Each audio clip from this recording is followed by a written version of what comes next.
이사야 7장 10절부터 14절까지 말씀, 저 여러분이 한 절씩 교독하실까요? 여호와께서 또 아하스에게 말씀하셨습니다. 내 하나님 여호와께 이 모든 일이 일어날 표적을 구하여라. 저 깊은 죽음의 세계에서 저 높은 하늘에 이르기까지 무엇이든 구하여라. 아하스가 대답했습니다. 나는 표적을 구하지 않겠습니다. 여호와를 시험하지 않겠습니다. 이사야가 말했습니다. 다윗의 자손 아하스여, 잘 들으십시오. 왕은 백성의 참을성을 시험하는 것으로도 부족해서 이제는 하나님의 인내심까지 시험하십니까? 함께 읽습니다. 시작. 그러므로 주님께서 당신들에게 몸소 표적을 주실 것입니다. 보시오, 처녀가 잉태하여 아들을 낳을 것이며 그 이름을 하나님께서 우리와 함께 계시다는 뜻인 임마누엘이라고 부를 것입니다. 아멘. 우리가 이제 12월 한 달 동안 성탄절까지 우리가 12월 한 달 동안 성탄의 의미와 또 우리에게 예수님이 어떤 분이신지, 예수님을 우리에게 왜 보내주셨는지, 그 예수님에 대해서 우리가 함께 묵상하고 있습니다. 오늘 본문 중에 14절 있죠. 이 14절의 말씀은 성탄 때마다 여지없이 등장하는 말씀이죠. 인용 구절에서라도 언급됩니다. 우리 14절을 함께 다시 한번 읽어볼까요? 14절 제가 읽겠습니다. 그러므로 주님께서 당신들에게 몸소 표적을 보여주실 것입니다. 보시오, 처녀가 잉태하여 아들을 낳을 것이며 그 이름을 하나님께서 우리와 함께 계시다는 뜻인 임마누엘이라고 부를 것입니다. 아멘. 개역 개정에서는 보라, 처녀가 잉태하였으니, 이렇게 나오죠. 이게 좀 더 익숙하신가요? 그죠? 거의 이제 요 구절은 우리가 이맘때 되면 12월쯤 되면 좀 이렇게 많이 이렇게 접하는 구절이에요. 자, 여러분들, 임마누엘이란 뜻은 무엇일까요? 오늘 쉬운 성경 굉장히 잘 언급되어져 있잖아요. 우리와 함께 하신다. 우리와 함께 하신다. 누가요? 하나님이. 그런데 이 임마누엘은 세 단어가 조합된 합성어입니다. 자, 임이라는 함께라는 단어입니다. 그리고 마누라는 우리와, 그 다음에 여러분 잘 아는 엘이라고 하면 하나님을 뜻합니다. 이 세 단어가 합쳐져서 임마누엘, 함께, 우리와 하나님이 우리와 함께 하신다, 그 뜻이 되겠죠. 그게 바로 임마누엘입니다. 그런데 이 임마누엘, 이것을 우리가 수도 없이 들었잖아요. 수도 없이 들었고 우리는 그 말씀을 배웠기 때문에 누구를 가리키는지 다 알죠. 이 임마누엘. 그래서 별 감흥이 없는 거죠. 다 알기 때문에. 그래서 이제 사실 이 임마누엘이라는 이 말이 어떤 의미가 담겨 있는지, 어떤 그 큰 뜻이 있는지는 그 당시의 그 배경과 어떤 맥락에서 이 약속을 할 수밖에 없었는가, 그 시대적 배경을 살펴보면 조금 더 임마누엘이 이 뜻이구나 라는 것을 더 정확하게 알 수가 있어요. 그러니까 여러분, 우리는 그냥 임마누엘, 우리와 함께 하신다. 누가? 하나님이. 그리고 임마누엘, 그 하나님이 우리와 함께 하시기 위해 예수 그리스도를 이 땅 가운데 보내주셨다, 그 정도로만 알고 있다고요. 그러나 그 역사 속에서 임마누엘이라고 이야기하셨을 때에 그 임마누엘이라는 이 말씀을 예언하셨던 그 시대적 배경을 한번 우리가 살펴보고 싶습니다. 예수님이 탄생하시기 약 한 730여 년 전 이사야 선지자가 이 약속을 한 거예요. 이사야 선지자가 이 약속을 했을 때는 어떤 배경과 또 어떤 맥락에서 이 약속을 할 수밖에 없었는가, 이것을 알아야만 예수님은 이 땅에 왜 그런 모습으로 오실 수밖에 없었는가를 우리는 조금 더 정확하게 볼 수 있습니다. 자, 먼저 그 당시 이스라엘은요, 둘로 나눠져 있었어요. 자, 우리나라처럼 남과 북으로 나눠져 있었죠. 북쪽은 뭐라고 하죠? 북이스라엘. 남쪽은요, 남이스라엘. 남쪽은 남유다라고 했습니다. 유다 지역이기 때문에 유대 지역의 남유다 지역에는 뭐가 있죠? 우리가 잘 아는 예루살렘 성전이 있었죠. 자, 그래서 북이스라엘을 종종 다른 성경에서는 어떻게 표현하냐? 에브라임, 특히 오늘 이사야 성경에서는 북이스라엘 에브라임이라고 이렇게 얘기를 지칭을 해요. 뭐냐면 그 에브라임 그 족속이기 때문에 그렇죠. 그 선조가 에브라임이 있었기 때문에. 그래서 에브라임이라고도 묘사하고, 오늘 본문에 언급된 것처럼 남유다는 뭐라고 하냐면, 남유다는 오늘 본문은 앞절에 언급되어 있습니다. 다윗의 집이라고 묘사를 합니다. 다윗의 집. 그러니까 성경에 에브라임 혹은 다윗의 집이라고 명칭을 하면 북이스라엘 또는 남유다를 표현하는 것으로 우리가 보면 됩니다. 그런데 이 시대는 이 시대의 어느 나라가 최고의 그 월드 파워, 그러니까 그 주변 국가, 여러 주변 국가들이 있었잖아요. 지금의 최대 강국은 어디입니까?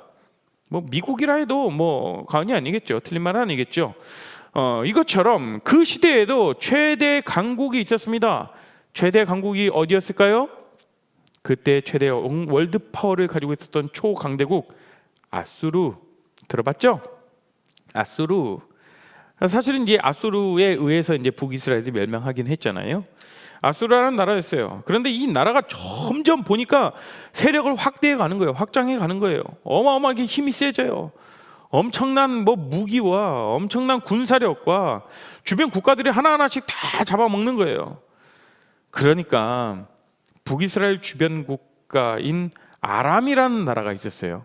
북이스라엘의 살짝 상부에 있는 그런 나라인데, 붙어 있는 나라인데, 아람 들어보셨죠? 아람이라는 그 나라가 엄청나게 두려운 거예요. 야, 이거 안 되겠다. 야, 아수르 이거 점점 커오고 우리도 이제 위협해 오겠는데, 야, 안 되겠어. 뭔가 대책을 세워야겠어. 해서 세운 대책이 뭐냐면 북이스라엘하고 동맹을 맺는 거예요. 야, 우리 힘이 조금 부족한데 너네하고 같이 좀 힘을 모으면 우리 어떻게라도 이 아수르에 대해서 우리가 어느 정도 방어를 좀 할 수 있을 것 같아 라고 해서 이 북이스라엘과 동맹을 맺습니다. 그런데 잠시 보세요. 여러분들, 북이스라엘의 주인은 누구시고 그 이스라엘 나라를 다스리는 분은 누구십니까? 하나님이시라고요. 여호와 하나님이 세우신 그 여호와의 백성, 여호와의 민족, 그 북이스라엘입니다. 그런데 하나님이 주인이신 것을 망각하고 그 아람이 내미는 그 손에 덜컥 내민 손을 붙잡습니다. 와, 이 굉장히 현실적인 대안인데, 좋다. 그래. 어차피 우리도 좀 쫄렸는데 아람이 이렇게 우리에게 손을 내미니까 굉장히 지금 현실적으로 봤을 때 우리에게 굉장히 손해볼 일이 없겠다, 괜찮겠다, 계산이 팍팍 쓴 거죠. 그래서 손을 잡았죠. 그래, 얼른 동맹 맺자. 그런 거 보니까 동맹을 맺었는데, 보니까 군사력 이런 것들 다 한번 세봤겠죠. 아니, 이걸 세보니까 아수르한테는 안 되는 거야. 우리가 아무리 북이스라엘과 아람이 동맹을 맺었더라도, 그 군사력을 합쳤더라도 초거대 강국 그 아수르에서는 이거 안 되겠어. 조금 뭔가 부족해. 그래서 이 북이스라엘이 한번 생각을 한 거죠. 어떻게 할까 생각하다가 이 형제 국가인 남유다에게 요청을 합니다. 야, 너희도 지금 우리 동맹에 들어오지 않겠니? 그걸 누구한테 얘기했냐면 오늘 본문에 나오는 유다 왕 아하스에게 그렇게 요청을 한 거예요. 손을 내밀었죠. 그런데 유다 왕 아하스가 어쩌죠? 됐어. 딱 거절해 버리는 거예요. 아니, 지금 현실적으로도 굉장히 좋은 조건이고, 야, 너네 조그만 나라에서 지금 어떻게 하려고, 너네 지금 돌아가는 세상 판세를 지금 모르냐? 지금 이렇게 우리가 동맹을 맺어야 할 때야. 근데 아하스가 거절을 해요. 근데 아하스가 그 동맹을 거절한 이유가 무엇이겠습니까? 그 아하스가 하나님만 의지하고 있으니까, 하나님만 바라고 있으니까, 그래서 그 동맹을 거절했을까요? 아니에요. 오히려 이 남유다 왕 아하스는 굉장히 셈이 빨랐습니다. 그래서 초강대국 어디에 붙기로 했다고? 아수르에 그냥 붙겠다라고 생각한 거예요. 아니, 내가 아무리 여기에 우리가 동맹을 맺어도 아수르 이길 수 없어. 차라리 그냥 아수르에게 내가 붙는 게 나을 것 같아 라고 해서 그 동맹을 거절하죠. 이걸 눈치챈 북이스라엘과 아람은 야, 이거 안 되겠다. 얘네 초장부터 싹을 잘라야겠어. 그리고 쳐들어갑니다. 이미 서로 동맹을 맺었잖아요. 아람하고 북이스라엘이. 남유다를 쳐들어가죠. 그래서 유다를 공격합니다. 그러니까 유다 왕 아하스가 굉장히 두려워 떨고 있습니다. 그 두려워 떨고 있는 그 배경, 그 장면이 7장 2절 말씀이에요. 한번 7장 2절 말씀 함께 같이 한 목소리로 우리가 크게 한번 읽어보죠. 이게 지금 추우니까 우리가 따뜻하게 입고 난방도 켜고 졸립죠? 2절 한번 크게 한번 읽어봅니다. 시작. 아람과 에브라임 군대가 서로 힘을 합쳤다는 소식이 유다 왕 아하스에게 전해지자 아하스와 모든 백성이 크게 놀라며 두려워했습니다. 그들은 너무나 무서워서 바람에 흔들리는 숲을처럼 떨었습니다. 자, 얼마나 무섭으면 바람에 흔들리는 숲을처럼 떨었다라고. 여러분들 가장 무서운 전염병이 뭔지 아세요? 코로나? 물론 코로나도 무섭죠. 그러나 이런 어떤 질병의 어떤 그런 것보다 더 무서운 전염은 무엇이냐면 두려움이에요. 두려움. 그런데 이 왕이 두려워하고 있어요. 그러니까 순식간에 이 두려움이라는 것이 이 전염돼 가지고 확 퍼져버렸습니다. 아주 막 두려워 떠는 그 모습들이 바람에 흔들리는 숲을 보셨어요? 오늘 바람 많이 불잖아요. 그렇게 떨었다라는 거예요. 지금 이런 상황이 유당 아하스에게는 최대 난관에 빠져 있고 기로에 던져져 있는 것입니다. 어떤 기로? 선택의 기로에 있죠? 지금 이 상황에서 내가 동맹의 손을 잡을 것인지, 아니면 원래대로 내 계획대로 초대 강국 그 아수르에게 다시 한번 아수르에게 가서 한번 부탁을 해볼까? 그 아수르에게, 근데 아수르가 죽일 수도 있잖아요. 그 아수르에게 운명을 걸던지, 아니면 우리가 다윗의 집이니만큼 다윗의 언약, 하나님의 언약에 자신과 자신의 국가의 운명을 걸던지, 지금 이 방법밖에는 선택할 길이 없는 거예요. 아하스는. 마침 이때 하나님께서 이사야 선지자에게 명령을 하시죠. 어떻게 명령하십니까? 아하스한테 가서 겁먹지 말고, 떨지 말고 있으라고 전해 라고 선지자 이사야에게 명합니다. 그것이 이제 3절부터 쭉 4절 나오는 것이죠. 3절 4절 제가 한번 읽어볼게요. 그러자, 그러니까 숲을처럼 떨었어요. 그러자 여호와께서 이사야에게 말씀하셨습니다. 너와 네 아들 스알야숲은 세탁자의 들판으로 가는 길에 위치한 윗못으로 흐르는 물길 끝으로 가서 누구를 만나라? 아하스를 만나라고 합니다. 그쪽 좀 되게 말이 어렵죠. 아무튼 저 윗동네에 있는데 그 길, 명확하게 길까지 가르쳐 주세요. 그 길로 가서 누굴 만나라? 아하스, 두려워 떨고 있는 남유당 아하스를 만나서 어떻게 이야기를 해? 그래서 그를 만나서 조심하고 침착하게 행동하라 라고 일러주어라. 두려워 마라. 타담한 연기나는 부지깽이와 같은 르신과 르말리아와 아들 베가 때문에 겁먹지 마라고 일러주어라. 그들이 화를 낸다 해서 두려워할 필요는 없다. 그러니까 두 나라가 동맹한, 그러니까 아람과 그 북이스라엘이 동맹한 것에 대해서 너무 두려워하지 마, 떨지 마, 이렇게 얘기하고 있는 거예요.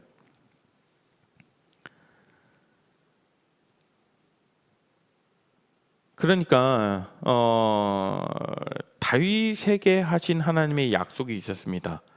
어떤 약속이 있었냐면 다윗을 왕으로 세우시고 너의 왕조를 영원토록 세울 것이다. 너의 왕조에서 이 온 세상을 통치할 메시아가 나올 것이다 라는 그 다윗의 언약, 하나님이 다윗에게 언약을 약속을 하셨거든요. 영원한 왕조가 이어질 것이라는 그 하나님의 언약, 그 언약이 깨어지지 않기 때문에 내가 약속했잖아, 그 약속 깨지지 않아, 너희들 결코 멸망시키지 않아 라고 그 유다를 안심시키십니다. 사랑하는 우리 레알 청년 여러분, 그 하나님의 언약이 이와 비슷한 상황에 던져진 우리들에게 하신 약속이고, 이 지금 남유다가 당하고 있는 그런 어려움, 최대 난관, 지금 무엇을 선택해야 될지 아무것도 모르는 그런 상황 가운데 인생 최대의 난관에 봉착해 있는 분들이 있다라면 우리들에게 하나님 지금 이렇게 말씀하시는 거예요. 하나님의 약속이고 하나님의 언약임을, 그들에게만 하신 약속이 아니라 우리들에게도 동일하게 적용되는 하나님의 약속과 하나님의 언약이라는 것이죠. 이것을 확고히 여러분 믿으십시오. 우리가 지금은 모두가 아멘 이렇게 하잖아요. 아멘, 근데 아무도 안 하네. 속으로 했죠. 자, 우리가 모두가 다 그렇습니다. 네, 아멘, 그렇잖아요. 그런데 아무리 우리가 상황이 어렵더라도 제가 주님의 약속을 굳게 믿고 붙듭니다 라고 이렇게 막 이렇게 우리가 기도하며 나가죠. 그런데 여러분, 예배당 돌아서 가보십시오. 현실의 문제가 딱 맞닥뜨려질 때 여러분들 이렇게 깊게 아멘 했던, 네 그렇습니다, 제가 그렇게 믿고 나가겠습니다 했던 그 여러분들의 결심 다 어디 가버리냐는 거죠. 그런데 아하스 왕은 이사야를 통한 하나님의 위로의 말씀을 그대로 받아들이지 못합니다. 그것은 무엇일까요? 하나님을 신뢰하지 않았다라는 얘기겠죠. 그래서 하나님께서 다시 말씀하십니다. 그러면서 이 놀라운 일이 일어날 표적, 그 징조를 구해라 라고 하시죠. 얼마나 확신을 주시고 싶으셨으면 야, 사인까지 구해봐, 네가 원하는 그 사인까지 구해봐 라고 이렇게 말씀하셨겠어요. 그런데 아하스가 뭐라고 합니까? 7장 12절을 한번 볼까요? 7장 12절이요. 함께 읽습니다. 시작.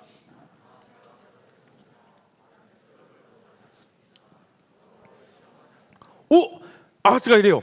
아니, 표적 구하라. 난 표적 안 구해요. 아유, 여호와를 내가 어떻게 시험합니까? 내가 시험하지 않습니다. 어떻게 보면 딱 이 구절만 두고 보면 아하스가 굉장히 믿음 좋은 사람으로 보이죠. 내가 어떻게 저는 표적 구하지 않아도 돼요. 하나님을 신뢰합니다. 내가 감히 어떻게 여호와를 시험하겠습니까? 라는 말처럼 들려요. 그러나 자세히 보십시오.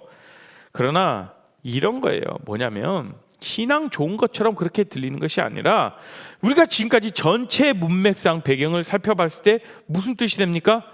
아이고 주님, 지금 이 위기 상황 가운데서 그런 말이 그게 무슨 소용이 있습니까? 그 표적을 구한들. 아유, 이사야 선지자님, 그거는 지금 현실적인 대안이 되지 못해요. 아직도 지금 잘 생각해 보십시오. 지금 그게 현실적인 대안이 되는 것 같아요? 아니요. 저는 하나님의 표적 안 구할 거예요. 하나님을 시험하지 않아요. 이 말이에요. 굉장히 불신앙적인 그런 모습들이죠. 하나님 믿을 수 없다. 지금 이거 봐라. 하나님 지금까지 베풀어 주셨고 하나님이 그 다윗의 왕조에게, 이 남유다에게 약속하셨던 그 다윗 언약, 그것을 기억하라 하지만 그게 언제 지금 이루어질 텐데, 지금 현실은 지금 바로 내 목 앞에 칼을 밀고 있고 지금 막 적들이 막 밀려오고 있는데 지금 내 앞에 지금 나는 취업해야 되고 지금 내 앞에 나는 빨리 레포트도 마무리해야 되고 시험도 있고 뭐든지 해도 잘 안 되고 되는 것이라고는 하나도 없고 이러고 있는데 그게 지금 현실적인 대안이 됩니까? 라고 얘기하는 거죠. 여러분들의 삶에서 현실적인 대안, 그거 얼마나 현실적이겠습니까?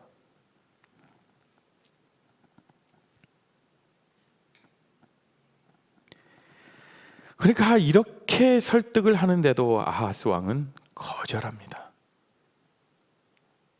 아마도 자기 머릿속에 이미 계산이 있었겠죠. 현실적인 대안이 착착착 머릿속에 있었나 봐요.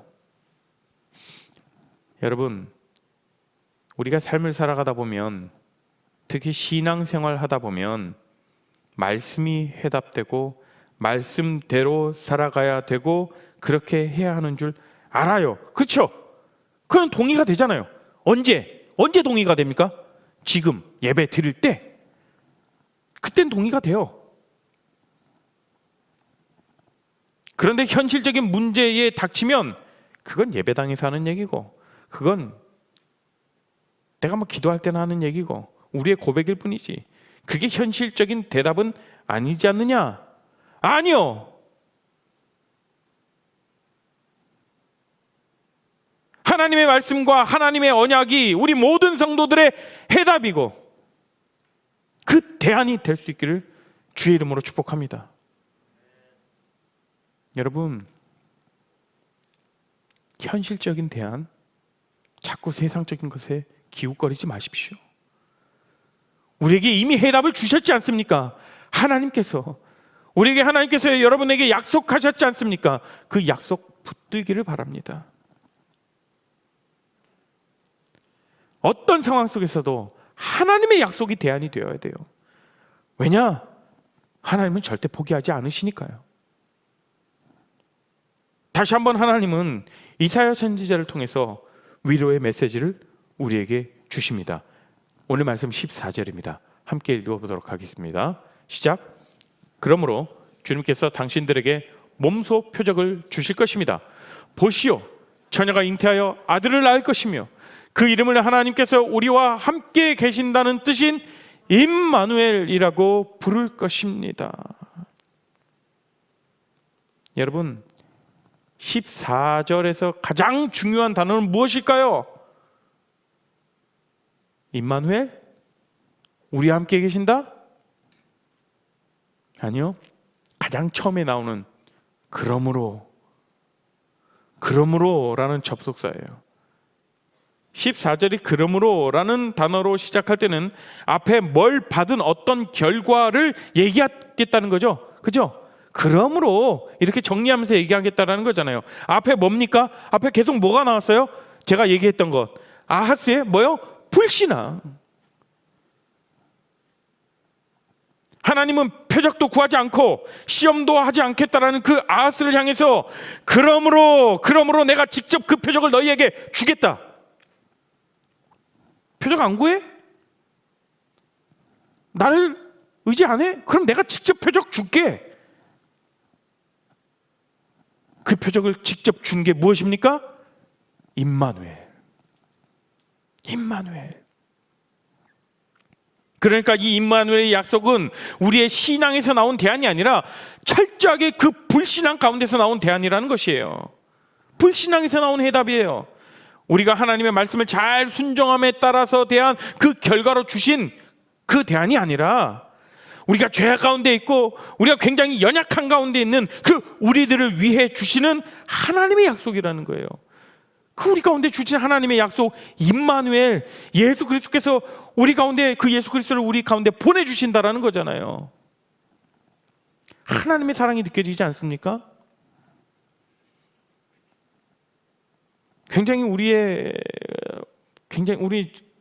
죄된 그런 모습들과 하나님의 그런 이해할 수 없는 그 사랑이 맞물리는 거죠. 하나님의 언약은 아들 예수 그리스도의 이 땅의 탄생은 인간의 완악함과 인간의 불신과 그 죄악을 뚫고서 성취하시는 하나님의 열심입니다. 우리 구원은 하나님의 열심의 결정체죠. 우리가 믿든 말든 낙심하든 말든 하나님은 자기 백성들을 되찾고 그 자기 백성들을 일으키시고 회복하시고 구원하시기 위해서 그분의 열심으로 이루셔요. 우리의 불신과 우리의 죄악과 우리의 초라함을 꺾으시고 그래도 너희들이 표적을 구하지 않아? 그럼 내가 주겠다. 그 표적, 그 징조가 누구예요? 임마누엘로 오신 예수 그리스도를 말씀하는 겁니다. 그러니까 우리가 이 세상을 살아갈 때 낙심하고 두려워하고 혹여나 좌절된 상황 가운데서 그 현실 앞에서 정말 현실적인 대안이 나타나지 않을 때 정말 우리가 구해야 할 것은 내 옆에 계신, 우리와 함께 계신 그 예수 그리스도의 손을 붙잡는 것이죠, 여러분. 오늘 우리는 이 말씀을 통해서 무슨 약속을 새로이 붙들어야 할까요? 임마누엘. 여전히 지금도 하나님은 우리와 함께 하신다. 지금 우리의 형편이 어떻든 간에 여러분 결코 낙심하지 마십시오. 우리 곁에는 예수 그리스도께서 함께 하십니다. 믿으십니까? 이것은 하나님의 언약이에요. 내 확신으로 믿는 것이 아니라 하나님의 언약이기 때문에 믿는 거죠. 내 확신, 나도 나를 못 믿는 세상인데, 그렇잖아요. 여러분도 여러분 믿습니까? 그러나 하나님의 언약이라는 거예요. 우리 가운데 예수님을 주셨다는 것. 하나님은 결코 우리를 포기하지 않으십니다. 하나님은 여러분들과 맺었던 그 언약, 그 약속을 반드시 이루어 가실 그 하나님이십니다. 그래서 그리스도를 통해 우리에게 그 사랑을 또다시 나타내 주시고, 그리스도를 통해 우리를 구원하시는 그 하나님의 놀라운 하나님의 열정, 하나님의 열심, 임마누엘이라는 거예요. 임마누엘은 이 성탄 시즌에만 서로 뭐 인사치레로 이런 나누는 메시지가 아니에요. 우리 인생 전체에 매 순간 들어야 할 우리의 고백인 것입니다. 임마누엘, 그 하나님과 함께 평안을 누리고 나와 동행하시는 그 하나님, 나와 함께 하시는 하나님, 그 하나님의 손을 붙들고 나가는, 그래서 하나님과 그 인생의 여정길을 함께하는 귀한 우리 레알 공동체 모든 분들이 되었으면 좋겠습니다.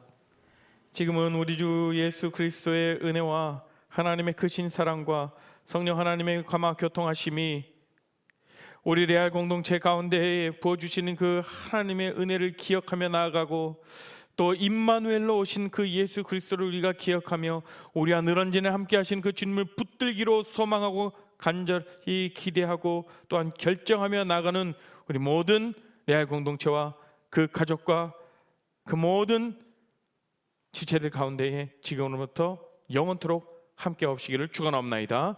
아멘.